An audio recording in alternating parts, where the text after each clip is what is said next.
naghain ng 1 bilyong pisong civil class suit ang grupong United People Against Corruption sa Quezon City Regional Trial Court laban kina QC 5th District Representative PN Vargas, dating Congressman Zaldico, dating House Speaker Martin Romualdez at marami pang iba. Reklamo ng grupo na lulubog sa baha ang Novaliches hindi lang dahil sa ghost flood control projects, kundi dahil na rin sa kapabayaan mismo ng kanilang mga kongresista. Ang mga detalye ihahatid ni Val Gonzalez. Isang grupo ng mamamayan na tinatawag na United Peoples Against Corruption o UPAC ang nagsampa ng civil class suit na nagkakahalaga ng 1 bilyong piso laban kay Quezon City 5th District Congressman PM Vargas. Ang kasong ito ay may kaugnayan sa mga manumalyang ghost flood control projects sa ika-5 distrito ng Quezon City, partikular na sa Novaliches. Kabilang din sa kaso si dating Ako Bicol Party List Congressman Zaldico at dating Speaker Martin Romualdez, mga opisyal ng Quezon City DPWH Engineering District at iba pa.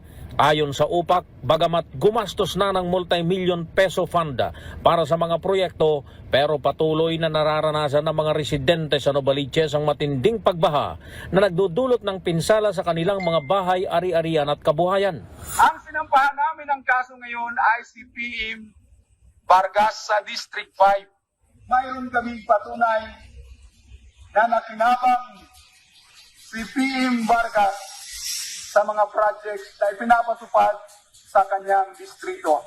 Sabi ng kanilang legal counsel na si Attorney Ariel Inton, kompleto sila ng mga dokumento at sistimonya mula sa mga residente na direktang naapektuhan ng hindi natupad na mga proyekto. Aniya, ang pagbaha sa Novaliches ay hindi lamang isang natural na kalamidad kundi resulta ng sistematikong kapabayaan at maling paggamit ng pondo na isinagawa at isinulong mismo ni Congressman Vargas.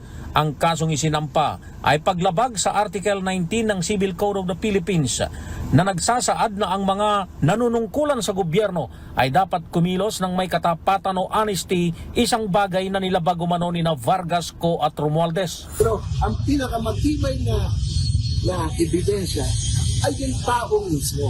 Hindi yung tao na nakaranas ng pinsala, nakaranas ng damage dahil dito sa dahil dito sa mga palpak na flood project. Sabi ni Attorney Inton, ang civil case ay kasabay ng kasong kriminal na ang nagsampa ay mismong gobyerno. Paliwanag ni Attorney Inton, bahagi ito ng paghahabol ng hustisya ng ordinaryong mamayan na nasiraan ng bahay, sasakyan at iba pang ari-arian maging buhay dahil sa mga manomalya at mga ghost at dispalinghadong mga proyekto.